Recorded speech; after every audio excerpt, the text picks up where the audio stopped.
Hey everyone, hope your day is going well. We are back with another reaction. We're gonna listen to Geddy Lee talking about his favorite Rush album. Hopefully, according to the title. You never know with YouTube.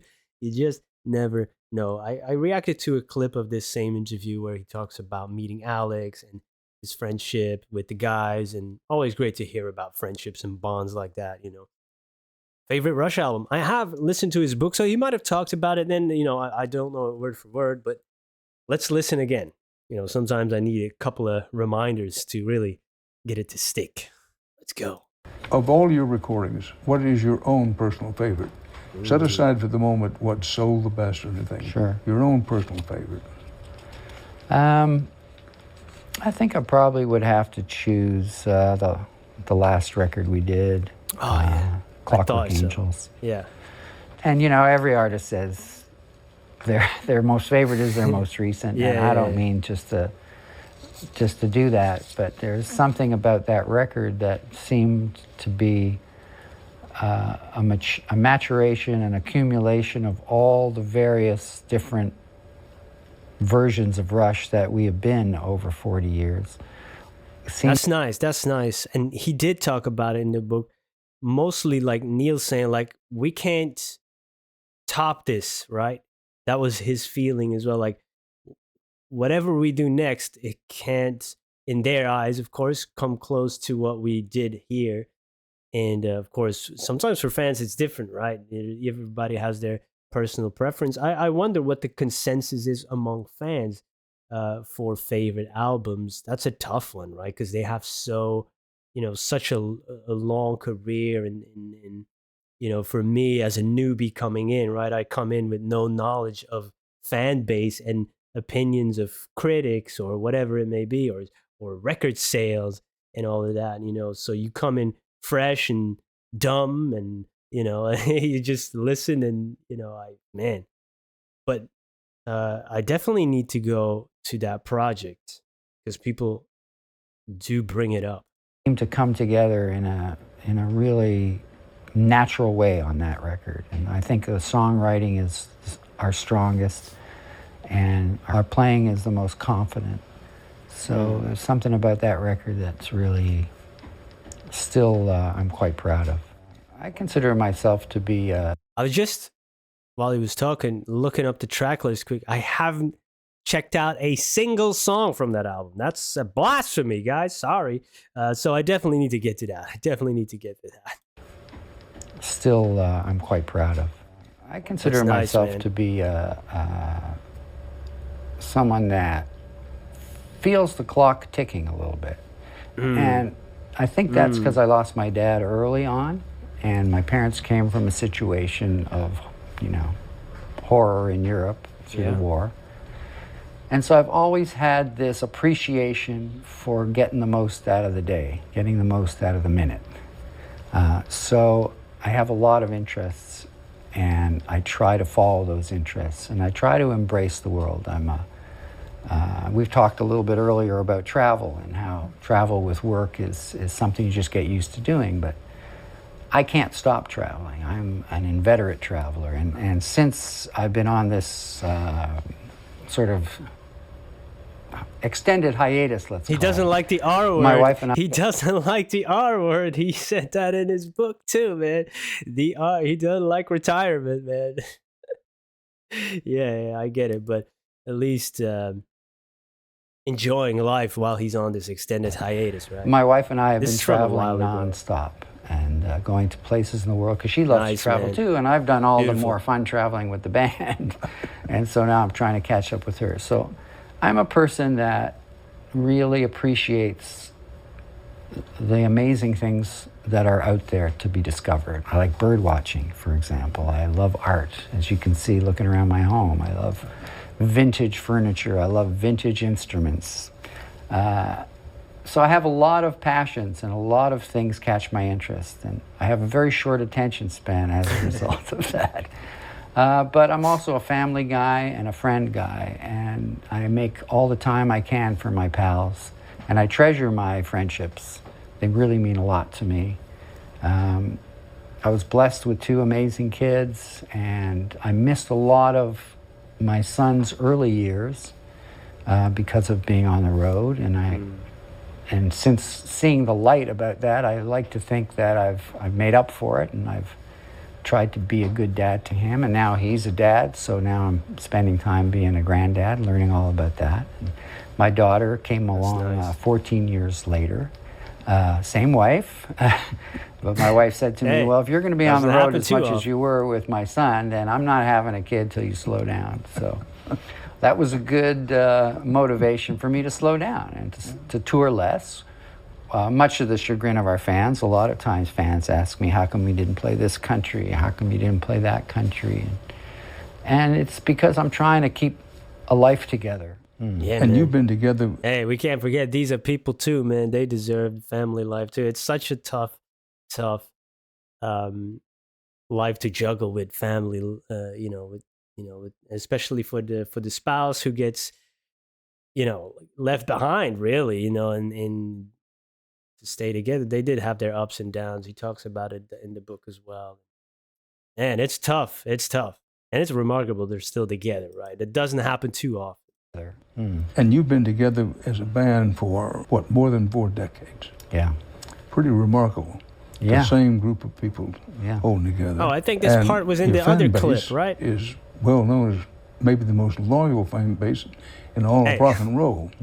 Hey, I heard this in the last clip. This is an overlap with the last clip, but hey, we're gonna watch it anyway.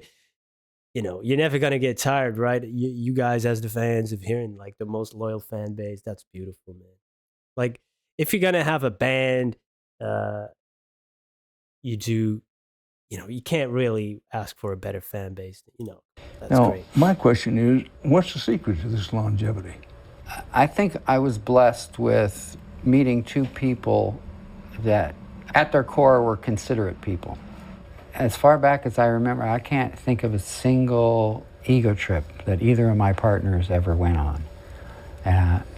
We just are blessed with nice personalities, The curse of being Canadian is being nice, right? We always say sorry. So I think Sorry, that's eh? helped a lot, frankly, because, and there's only 3 of us, and 2 against 1 isn't fair, so we never gang up on each other. And when 2 of us do gang up on the other one, even if it's in humor, we always feel a little guilty afterwards. And at the core of it, we share I get it. a rock solid friendship. Early on, Yeah. we would have these discussions. For example, when someone had written a song, say Alex and I, only 2 of the 3 of the members had written a song, and we had to divide the song for publishing credits and things like that. And we would get in these conversations about, well, you wrote that part, I wrote this part, and it just seemed dumb. So we made a decision very early on. He said, look, the 3 of us are working on these songs equally. Whether the germ of the idea came from 1 or 2, who cares? They're a product of the 3 of us. So let's just agree right now that we will split everything, a third, a third, a third, and we never have to talk about it again. Yeah. And we said, That was a good agreed. decision. And so we never, ever had to have that discussion again. And I think that was a big, weight taken off our shoulders, really. Yeah. You take that off the table, I think that's a big one. I just heard the other day somebody was it Aerosmith that also did this? I mean, that's 4 ways then probably. Yeah, I think it's a great way if you're gonna have to have that conversation each project or whatever how other bands do it. Every time it's difficult, right? Oh yeah, I did this. I put this M dash and comma here. It allowed us to focus on the music and not worry about those other things. Yeah. Now, It's all also, about the along the music. way, there have been difficult times. I'm not going to say that it was always sunny and cheery. Before we did our 2112 album, our Crest of Steel album was not doing well, and I like support the for us songs on out on that. the road was drying up. And the record company thought, well, maybe this was a bad investment. These guys are just getting too weird. And we were sort of faced with, maybe we got one more record they're going to do for us and we'll see what happens. And so it was difficult, but we didn't lose our sense of humor through it all. And we came back by making the 2112 album, which ended up being a breakthrough record for us. And so it just sort of helped us gird ourselves in a way and stick together. But I think the friendship thing is no small part of it. Mm. Well, you used a phrase I hadn't heard before. You said, well, the three of you think of yourselves as the world's smallest symphony orchestra. Right. This is For also someone from who's I watching heard and this. listening to this and doesn't know you or your music very well, It's wild what they're what's doing the up inside there. joke of we're the world's smallest symphony orchestra? Well, okay, so to the uninitiated, we began life as a three-piece rock band, you know, playing quite loudly.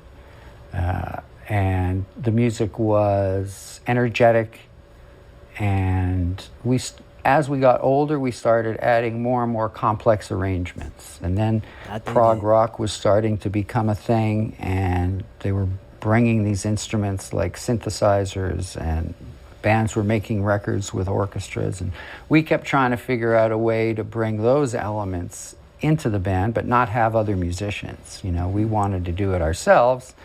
And I think we were always, you know, very defensive about maintaining the troika, the three-man thing. Right. It's okay to bring a new sound into the band, a new idea, but we somehow have to generate that sound ourselves. So, and we became this sort of strange amalgamation of influences. I started playing keyboards. Alex started adding foot pedals. Neil started actually adding, you know, electronic drums that could trigger very different sounds. Right. And slowly that joke of being the world's smallest symphony orchestra was starting to become a reality, because we could bring orchestral music and textures into this three-piece hard rock thing. So that became quite a challenge and quite a lot of fun for us on stage too.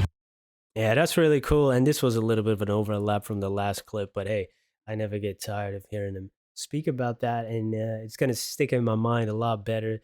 Yeah, Clockwork Angels, definitely uh, something that is on my list to check out.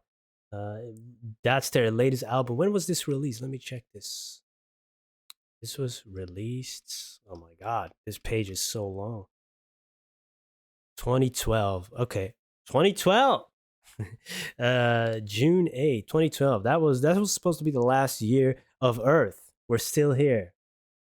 It might have been off by 13 years, considering what's happening right now. Um, all right, man. I need to check it out. So if you have any recommendations, of course, you know the full album. Maybe I'm gonna go that way if I find the time. Thank you, everybody, for spending some time with me and Geddy Lee. Hope to see you in the next video. Peace.